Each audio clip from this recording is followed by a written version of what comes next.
Andrés Magnússon, fulltrúi í stjórnlagaráði. Þú fluttir stefnumarkandi ræðu á 7. ráðsfundi í gær. Hverjar voru þínar helstu áherslur? Já, ég var að tala um það að við mættum ekki gleyma því að það veru fleiri mál sem þarf að ræða hér, heldur en þau sem eru lögð fram í því plaggi sem við styðumst við, það er að segja skýrslu stjórnlaganefndarinnar.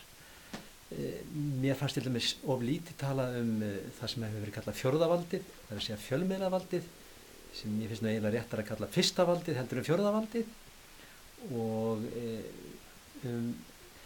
þessa tengingu sem hægt er að mynda milli fjármagns og valds. Það er hægt að kaupa upp alla fjölmiðla, það er hægt að taka lýðræði úr sambandi með því að kaupa sér upplýsingafulltrúa, menn til að skrifa á netinu,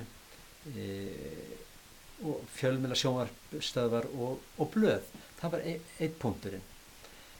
Annar punktur var það að þetta nánast orð sem við notum á tyllidögum og í stjórnarskránni, að allt vald skal koma frá fólkinu, stendur í innganginum. En við erum samt mjög hikandi við að láta fólk kjósa hluti. Mér finnst til dæmis eðlilegt að mann geti kosið beinni kosningu í valdamestu embætti landsins, eins og til dæmis útvarpsstjóra, fréttastjóra, hagstofustjóra og svo framvegis. Það hefur jafnvel verið rætt að kjósa til dæmis framkvæmdavaldi beint, að menn kjósi til Alþingis og svo kjósa menn líka hverju þeir vilja hafa ráðherra. Og það var númer 2 sem ég talaði svo talaði þriðja atriðið. Það var nefnilega hvort það væri ekki rétt að hafa í stjórnarskráni, eins og ég gert í mörgum öðrum löndum, beina tilvísun í hrunið, beina tilvísun í þá voflegu atburði sem eru afstaðnir.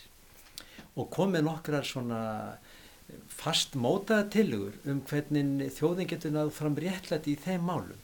Og það gengur ekki að 2 auðmenn geti farið inn í banka og gert veðmál sín á milli og svo reikningurinn sendur til þriðja aðila. Og að almenningur, þessi gengið að eigna rétti almennings með því að honum sé skikkað að greiða skuldir annara. Og menn hafa ekki fundið neina leið til þess að leysa þetta óréttlæti að þeir sem settu land á hausinn, þeir eru ennþá ríkustu menn landsins og aðalmenninir í atvinnulífinu. Menn hafa ekki fundið neina leið til þess að leiðrétta þetta óréttlæti.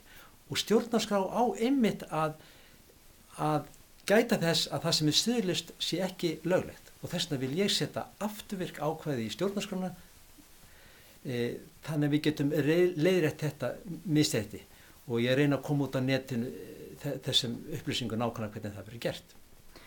Hverjar voru undirtektir annarra fulltrúa í stjórnlagaráði við þessum hugmyndum þínum? Það voru mjög skemmtilegar, það var klappað á baki á mér og mér sagt að ég fengi titilinn róttækasti þingmaður okkar 25 menninganna og ég er stoltur af því.